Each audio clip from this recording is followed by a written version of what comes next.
In today's Leeds news, Firpo reports a shock to Leeds. Leeds and BBC announced new deal. Villa out of the Gnonto race. Mato Joseph ready to go. Summerville Chelsea talks. Players return and Garcia MacNulty linked again.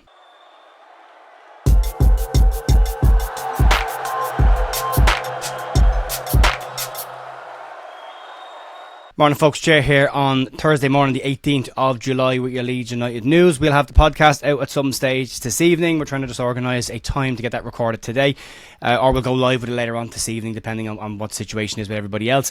There's a bit of stuff floating around. We'll crack on. We'll clarify some of the stories that have been floating around this week, and then we'll get into some of the new stories that have popped out as well. We'll start with the Junior Firpo story, and we did say yesterday that we should take everything Team Talk come out with a slight pinch of salt. They do get some things right. They don't get everything wrong, but their record with Leeds United is very miss more than hit. So with that being said, we're still going to cover the Firpo stuff because they did mention it yesterday. But as I said, yesterday, Team Talk shared a report that Leeds United and Real Betis had been in talks over a potential move for Junior Firpo. The Yorkshire Evening Post and Graham Smith have clarified the situation today after speaking to the club, and Graham Smith said that the reports of the Firpo to Bettis rumours were a shock to Leeds and a surprise and a story that they haven't heard yet. Leeds United tweeted a photograph of Junior Firpo a couple of minutes later in training, but that should also be taken with a pinch of salt. Leeds did the same for Glenn Kamara before he headed off to Stade Rennais. Graham Smith said that this is also similar to the Ilan Meslier to Marseille rumour that went around in a story that they described as not even slightly true. Graham Smith did though go on to say that that's not to say that Real Betis are not interested in the player. He is very popular in Betis, he's highly rated there, and at this time of the year you can get smoke without fire, and that doesn't necessarily mean that Betis won't make a move for the player.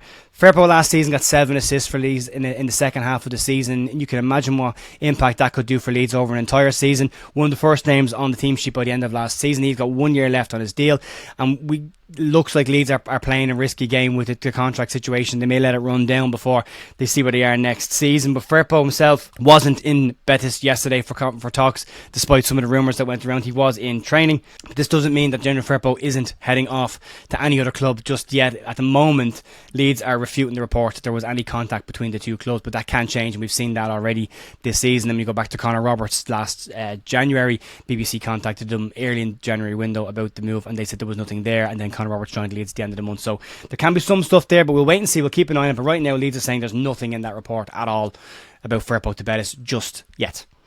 Moving on to a bit of news that came out this morning around the BBC and Leeds United. They've announced a new 2-year commentary partnership that will run after the current deal expires at the end of the 25-26 season.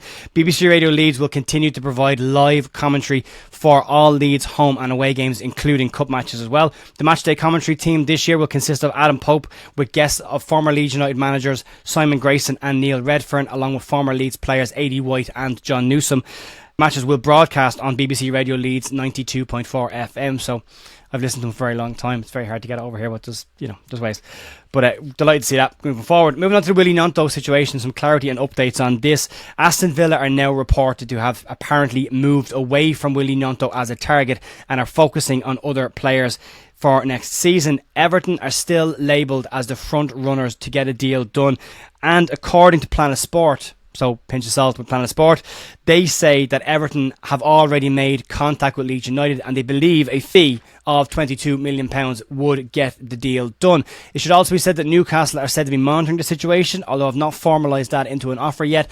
And according to reports this morning, Leicester City are also now interested in Gnonto, with Steve Cooper said to be a fan of the player and looking to add him to his Leicester squad this season. So more to go on that. There are reports that have also come out today that say that Willie Gnonto has told the club he would like to move on this summer, but they are rumours and they are reports. I wouldn't react to them just yet, just in case there's nothing in them, but they are the rumours, and this is a news and rumour site, so we'll cover both of them just to be aware of, but we'll keep an eye on that as we move forward. Moving on to the next story, and that one relates to Mato Joseph. Yesterday, Mato Joseph spoke to BBC Radio Leeds about his aspirations for next season. Joseph mentioned that after the Chelsea game last season, he wanted to play every minute of every game, but he had to be realistic, and the club told him to be patient. He spoke about his growth last year and how he criticises every aspect of his game and is constantly looking to improve, but not just in the training pitch. He works on a lot of stuff there, but he also reads a lot of information and consumes a lot of content around other athletes and new training methodologies that they use to improve their bodies and to give them an advantage in sport. He said that he is happy with his development last season, and he feels now that he is on the level of Patrick Bamford and Joel Pirro heading into next season. On the temptation to go out on loan after the Chelsea game, he said that he wanted to play every minute, but he trusts the club because the club gave him his first team opportunity and he has to be patient. He felt that it was a good idea to stay where he was at Leeds and to be calm and wait for opportunities, and he felt last year he took every opportunity that the club provided him with.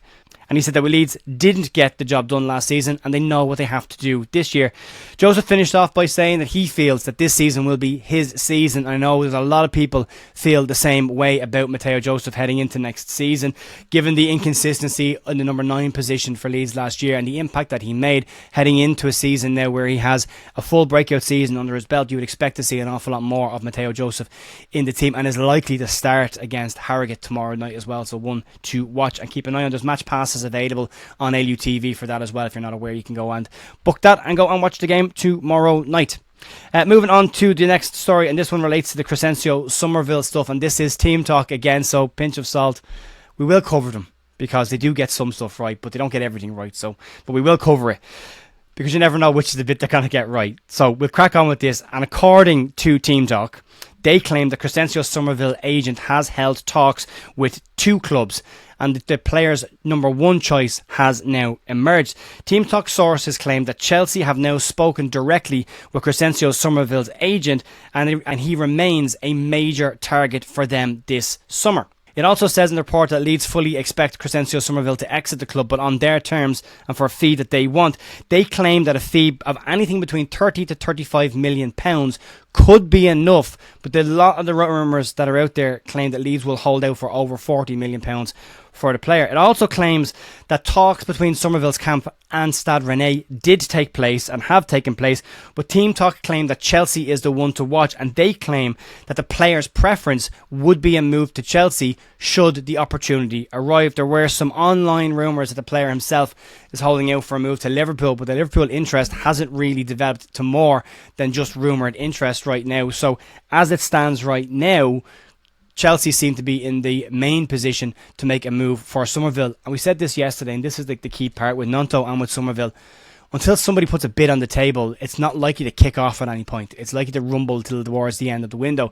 We saw with Archie Gray, as soon as Brentford put an offer in, all of a sudden Spurs came in and put their offer in, and they got moving really quickly. Teams are sitting back and they're waiting to see what happens, seem they can negotiate better deals.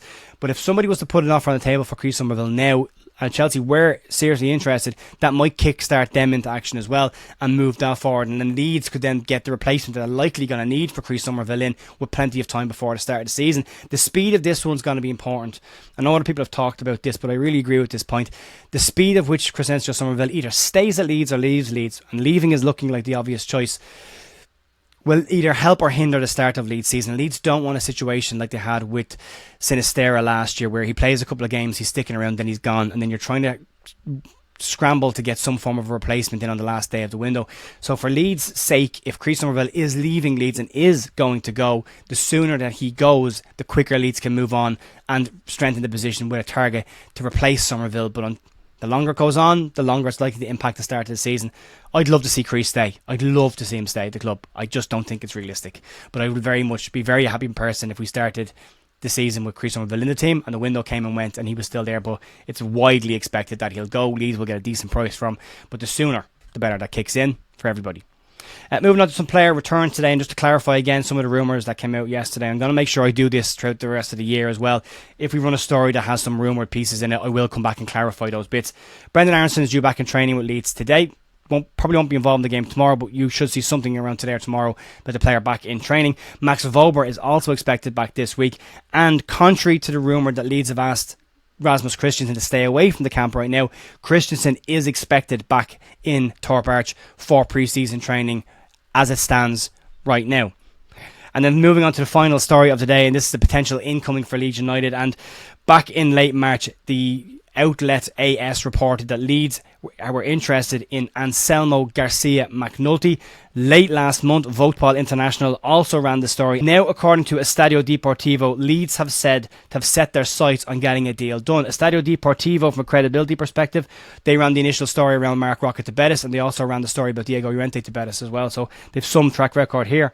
The report states that the Irishman's preferred position is actually at centre-back, but he had a really strong season at left back in the area division in Holland last season. It's claimed that Garcia MacNulty is on Leeds' list and that Leeds have already explored the possibility of bringing the player in this summer. His contract at PEC Zwolle runs until the end of the 25-26 season, so a year after this, 2 years remaining on his deal, they will be in their prime position to get money for him at this point right now. He's a good defender. He's very highly rated in Ireland. He's expected to become a full international. He's expected to be one of the current very talented crop of Irish players that are scattered amongst Europe right now.